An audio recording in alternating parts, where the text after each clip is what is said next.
On the deadliest day of cave diving in Australia, 4 family members embarked on an adventure, but only one returned. This is the tragic story of the shaft diving disaster. Christine Millett, a prodigy at just 19 years old, had been diving for nearly 15 years. Her father, a professional diver in Australia, raised his children in the water, making Christine, Stephen, and Glenn accomplished scuba diving experts. By the spring of 1973, they had all achieved the highest scuba qualifications, and Christine was the reigning New South Wales title holder in scuba diving. The Milletts were a formidable team, adding expertise to any diving expedition. Their cousin, John Bockerman, was also an experienced diver, though with only 4 years of experience, he was considered the novice of the group.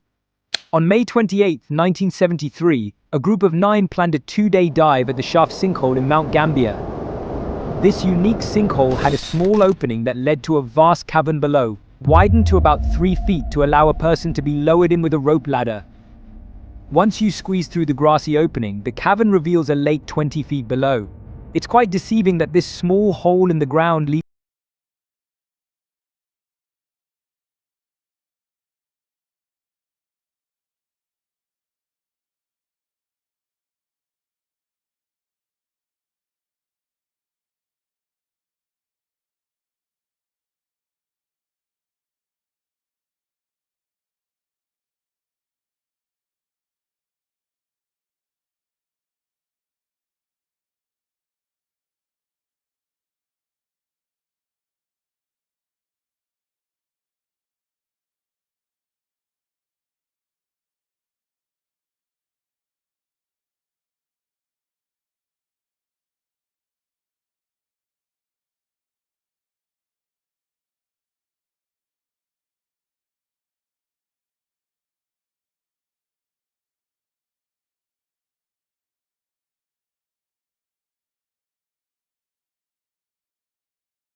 Smith, the president of the diving club, had been in the shaft more than 20 times and was comfortable with the chamber they were exploring.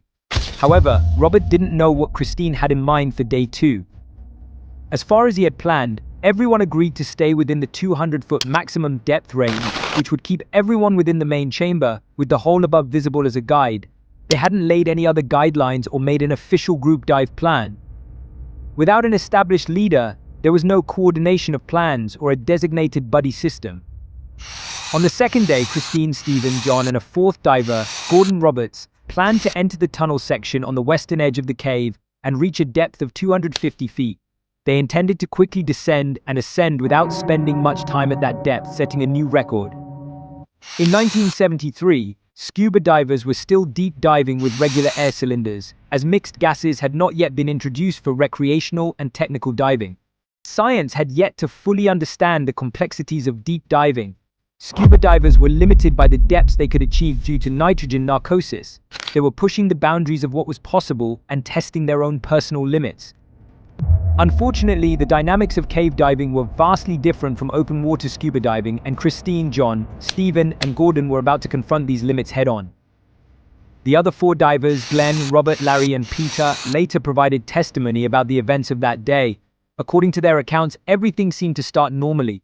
The group entered the water and quickly descended to the floor of the cavern, past the rock pile. It didn't take long for Robert to start feeling lightheaded due to nitrogen narcosis. As an experienced diver, he recognized the symptoms immediately and ascended to a safer depth. At higher pressures, the nitrogen in the air is forced into the bloodstream, producing a narcotic effect similar to alcohol intoxication, which can be extremely dangerous. When you're diving in a tunnel 200 feet underwater, every moment counts. After exploring the base for a while, Glenn noticed his time was nearly up. He was just behind his sister Christine and the others. Reaching out to tap her shoulder to signal that their time was almost over, he saw her lunge forward with the others over the ledge at the edge of the room. The ledge dropped off into the tunnel passage, but Glenn wasn't too worried. He thought they were just taking a quick look before heading back up. As the individual divers followed their plans, several began making their way toward the surface, stopping for decompression as needed. One by one, they surfaced, only 4 of them, which immediately raised alarm. They had all started with the same amount of air, and time was up. Concerned, a few of the divers went back down to try to locate the others, even venturing over the ledge. The only things they found were Stephen's camera and flashlight sitting on the bottom. It was an unbelievable situation, almost too shocking to be true. They hoped there was a pocket of trapped air, or some way that the divers could still be alive. What happened down in that tunnel?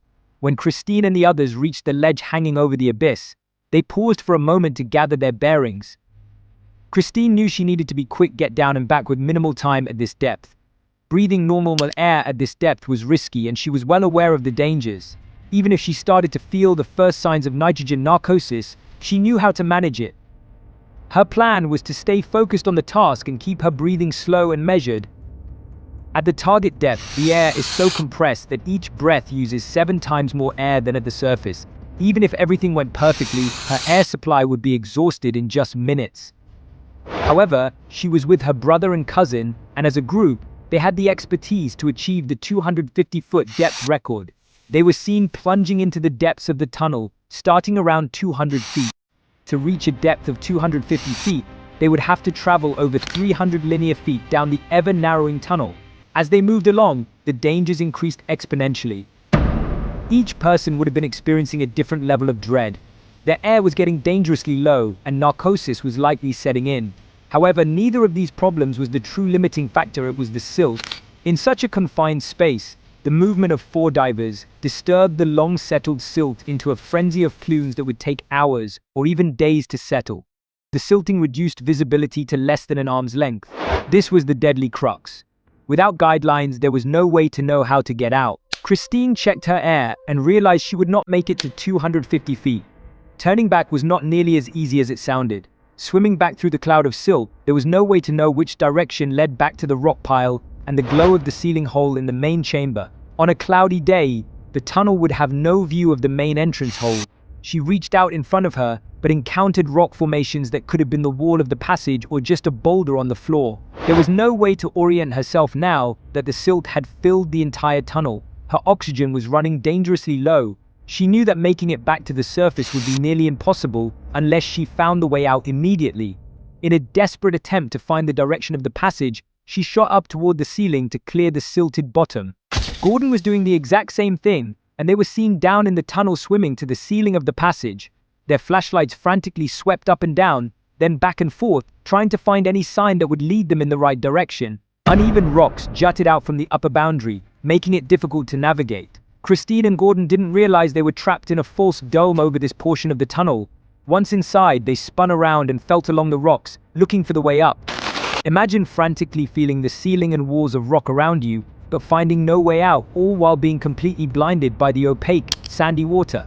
At this point, there was no way to reorient themselves to east and west. They only knew that they were at the top of the tunnel, but there was no way out. Bubbles collected in the many crevices, but not enough to save them. The frantic nature of their efforts rapidly depleted the remaining air. Tragically, they would not get out of that dome together. They ran out of air, became hypoxic, and eventually sank down to the passage floor. During this time, John was seen quickly swimming with purpose, but in the wrong direction, deeper into the tunnel. He was likely suffering from nitrogen narcosis as he swam deeper into the abyss. Stephen had also turned around, but he was ahead of Christine and Gordon. He too was running out of air and struggled to orient himself without a rope to guide him through the opaque waters. He was later found with his buoyancy vest inflated, a last-ditch emergency method to get himself to the surface when his air was gone.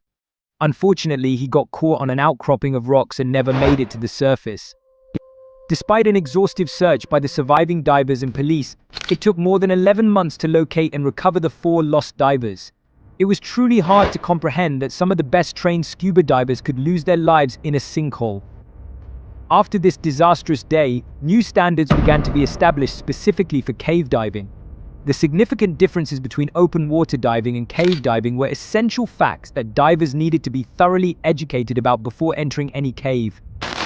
Current standards and best practices now require cave certifications for all members, a designated leader to lay out a dive plan, divers paired with a buddy, safety divers at depth intervals, extra tanks along the planned dive, the use of mixed gases to reduce nitrogen narcosis, and guidelines to be laid prior to new exploration or record attempts.